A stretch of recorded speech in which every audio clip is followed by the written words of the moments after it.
Nandito na naman kami sa aming quest for the best halo-halo in the Philippines. At today, papakita ko sa inyo ang childhood favorite ko dito sa amin sa Lucban, Quezon. Tikman nyo ang halo-halo ng Salud. Tara!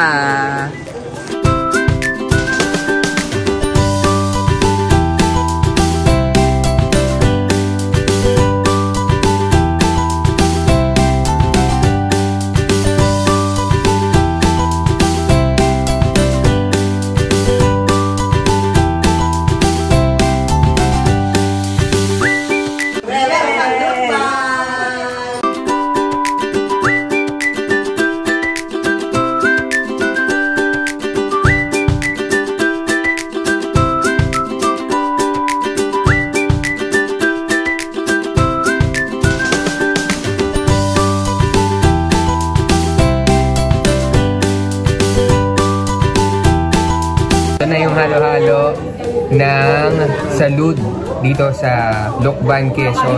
Dito sa amin, ang probinsya namin. So, bata pa lang kami, talagang pumupunta na kami dito sa Salud every time na magbabakasyon dito. Yung ever since, from bata kami hanggang ngayon, ano talaga, na marami yung sahog.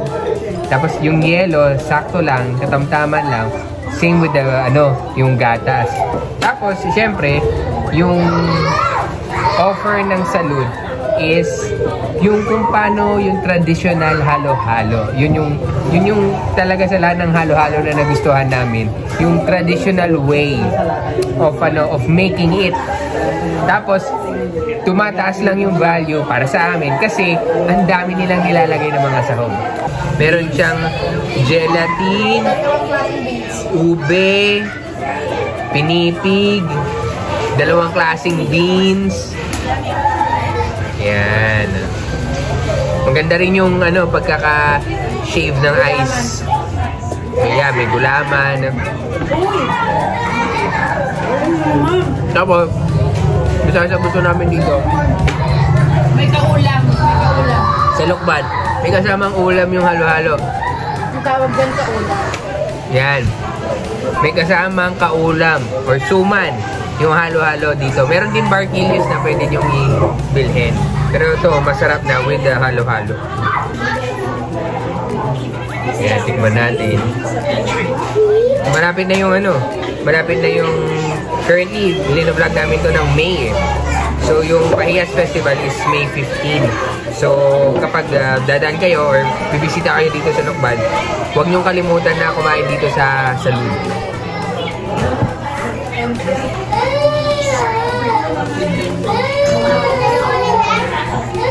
Look, oh. Ang dami naman, oh.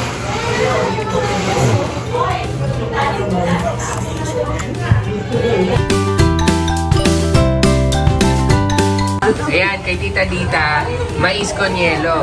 Yes. Hindi na dito na ako. Gusto mo dahil.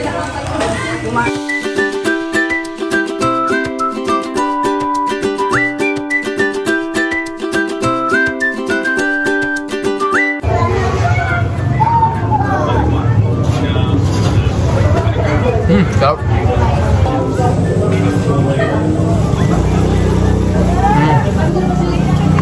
Sarap.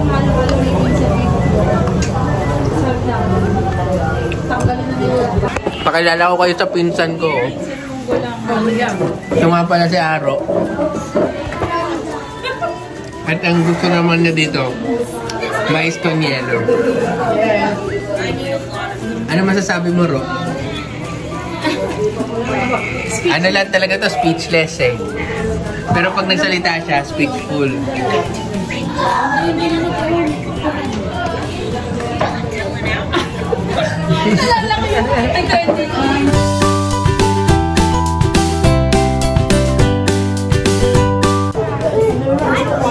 So from San Luis Church, yung pinaka-church dito sa Lucban, dun sa gitna.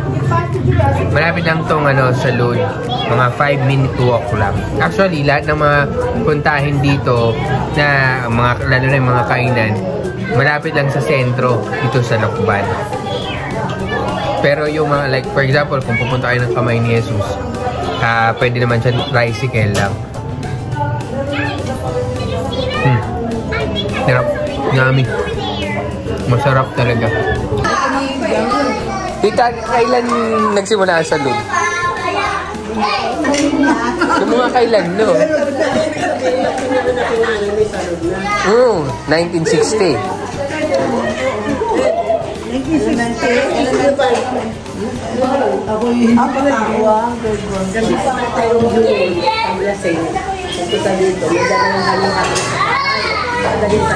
Sa lata nakalagay pa na, no?